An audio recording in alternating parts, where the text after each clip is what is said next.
catholique, Madame Brun, qui a sauvé plusieurs enfants juifs, mais qui ne veut pas les rendre à ses tantes, qui en Nouvelle-Zélande ou qui en Palestine mandataire, et les fait baptiser.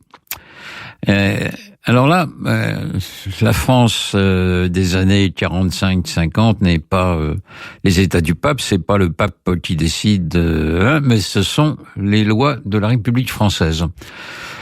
Et la famille, ce qui reste de la famille Finali, les tantes lancent une procédure judiciaire pour récupérer les enfants.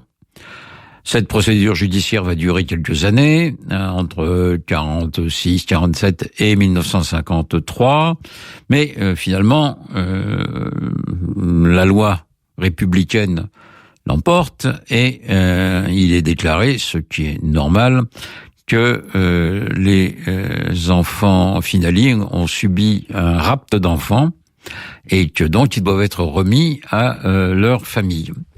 C'est Maurice Garçon qui assure la défense des tantes contre Madame Brun. Et c'est assez amusant d'ailleurs parce que Maurice Garçon, qui est un grand avocat, il n'y a aucun doute là-dessus, on a publié son journal il y a quelques années et on s'aperçoit gentiment que il était antisémite avant-guerre. Il a compati un peu au sort des Juifs pendant la guerre et qu'il est redevenu clairement assez antisémite après-guerre. Mais là, on est un peu comme dans le cas de l'affaire Dreyfus. On peut ne pas aimer les Juifs et considérer qu'on peut pas enlever les enfants à leur famille, de même qu'on pouvait pas considérer que parce que Dreyfus était juif, que ça en faisait un coupable pour sauver l'honneur de l'armée. Donc, il défend la famille Finali contre Madame Brun.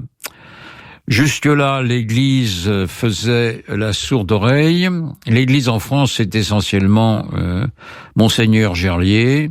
Monseigneur Gerlier, qui est le primat des Gaules, l'archevêque de Lyon, et qui est la principale figure de l'Église de France à cette époque. Monseigneur Gerlier, qui est quelqu'un de compliqué. Il a été pétainiste. Il a déclaré clairement pendant la guerre, Pétain c'est la France et la France c'est Pétain. Bon, mais à partir de 42, il a trouvé que les persécutions contre les Juifs étaient inacceptables puisqu'elles les conduisaient à la mort. Et ça reste de la théorie de l'Église. À l'époque, il n'est pas question de tuer les Juifs. Ils peuvent être discriminés, mais on ne les tue pas.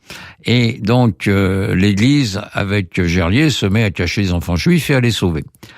Alors, Gerlier a joué un rôle important dans cette affaire, mais on ne sait pas toujours lequel, parce que le Vatican, cette fois, c'est pas Pie IX, c'est Pie XII, et c'est peut-être pas mieux, ne change pas sa doctrine. Un enfant juif qui est baptisé devient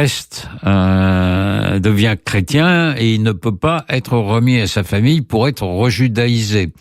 Donc, il y a une note on a trouvée dans les archives du Vatican quand on a commencé à ouvrir l'époque de Pie XII, il y a quelques années, on a trouvé une belle note du Vatican disant à Monseigneur Gerlier: vous répondez pas par écrit aux demandes, vous répondez oralement. Si vous êtes obligé de faire des écrits, vous louvoyez, vous finacez, vous gagnez du temps, parce que la doctrine de l'Église, on la connaît depuis toujours. Les enfants juifs baptisés sont chrétiens, point barre.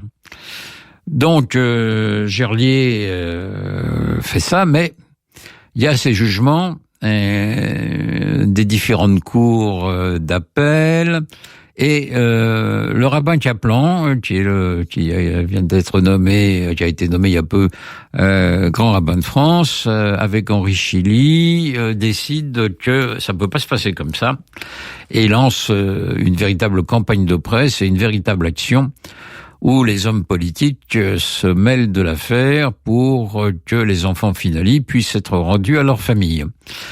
Alors, Madame Brun, elle, ne trouve rien de mieux que transférer les enfants en Espagne pour qu'ils échappent à la justice française qui a réclamé que les enfants soient remis à leur famille. Et l'Espagne, à l'époque, c'est l'Espagne de Franco, État catholique, État réactionnaire au possible, et Franco est pas mécontent de faire un peu la nique au gouvernement français, qui est quand même à gauche et qui entretient des relations exécrables avec cette Espagne réactionnaire. Donc les enfants sont cachés en Espagne, on ne sait pas où. Alors, bon, et à partir de là,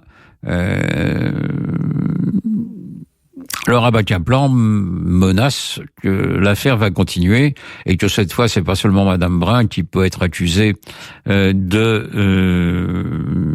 rapt d'enfants, mais ça peut être l'Église, Notre-Dame de Sion et peut-être le cardinal Gerlier en personne, parce que il est le chef de l'Église en France.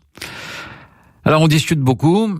Et puis, on passe un accord, Gerlier passe un accord avec Kaplan, et il décide, cet accord, que les enfants doivent être rendus à leur famille,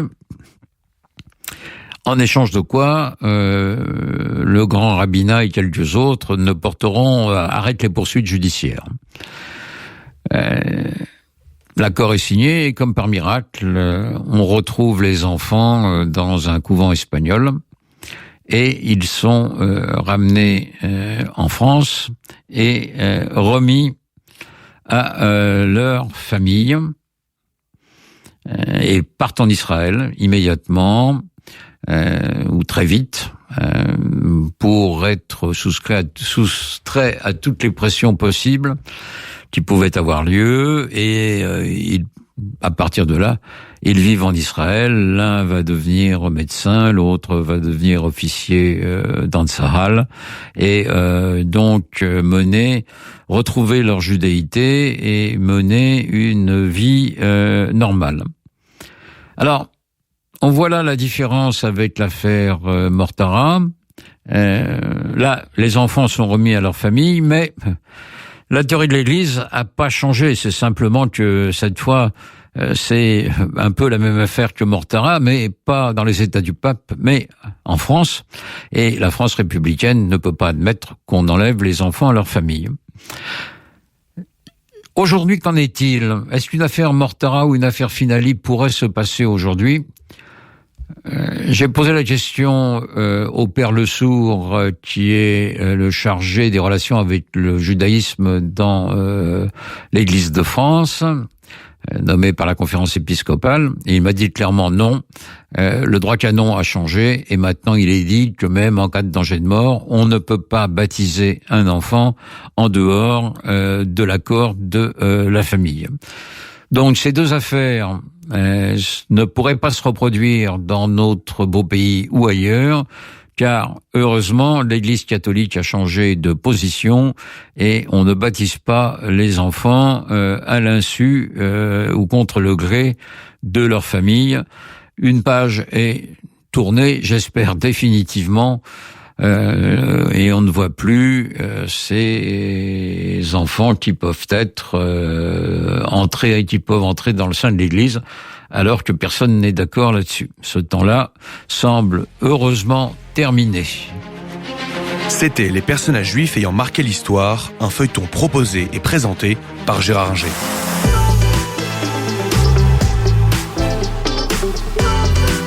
Retrouvez-nous 24h/24 sur l'application RCJ, à télécharger gratuitement sur Apple et Android.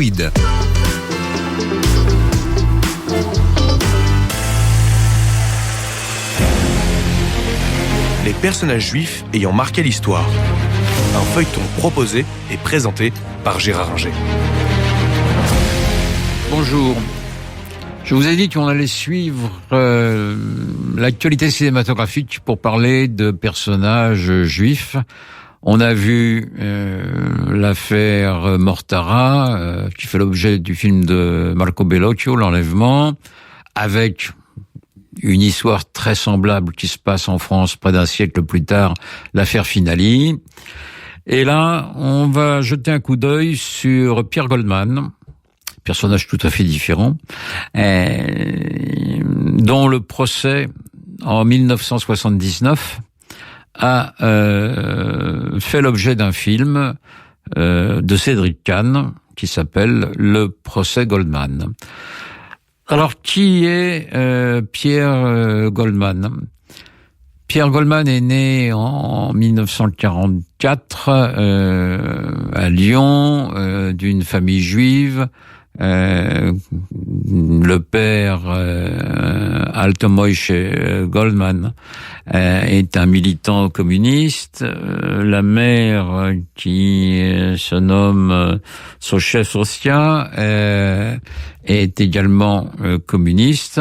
Ils militent tous les deux au Parti communiste dans ce qu'on appelle la MOI, la main-d'œuvre ouvrière immigrée, c'est-à-dire les étrangers qui sont enrôlés, embrigadés par le Parti communiste pour lutter contre l'occupant nazi. On pourra reparler de la MOI peut-être dans quelques semaines ou quelques mois, puisque un des dirigeants de la MOI, c'est Manouchian, et on verra, je pense, vers le mois de février-mars 2024, on fêtera le 80e anniversaire de la capture, on célébrera et on commémorera le 80e anniversaire de l'exécution de Manouchian et de son réseau, et on sera au moment de la panthéonisation de Missak Manouchian. Mais là, bon, les Goldman, père et mère, appartiennent à la MOI et ils combattent jusqu'à la libération. Leur fils, donc né en 1944, et va rester dans sa famille et être élevé par son père, qui divorce très vite de la mère parce qu'ils ne s'entendent plus, et puis le père, tout en restant à gauche, trouve très vite que le stalinisme, c'est une doctrine anti-juive, de plus en plus, puisque en Russie, à la fin de l'ère stalinienne, en 1952, par exemple, a lieu le procès des blouses blanches, des médecins à 95% juifs accusés d'avoir voulu empoisonner Staline et qui sont condamnés à mort. Le père voit clairement que c'est pas possible et que là, il y a un antisémitisme de la part de Staline et des autorités russes, donc il s'éloigne un peu du Parti communiste. La mère, elle, reste fidèle au communisme et veut retourner en Pologne pour bâtir une société socialiste, et donc elle part, et elle veut partir avec son fils, mais le père fait enlever le fils et le garde, et la mère part seule en Pologne. Le père se remarie, il y a d'autres enfants, dont Jean-Jacques Goldman, le chanteur bien connu, qui se trouve être donc le demi-frère de Pierre Goldman. À partir de là, l'enfance de Pierre Goldman se passe normalement, si je puis dire. Il étudie, mais il est très turbulent, et très vite, il est gagné par des idées révolutionnaires. Il tente de quitter l'internat où il est élève, et donc on va le retrouver bientôt militant révolutionnaire. C'est le destin de Pierre Goldman. C'était Les personnages juifs ayant marqué l'histoire, un feuilleton proposé et présenté par Gérard Inger. RCJ, à l'écoute de votre vie.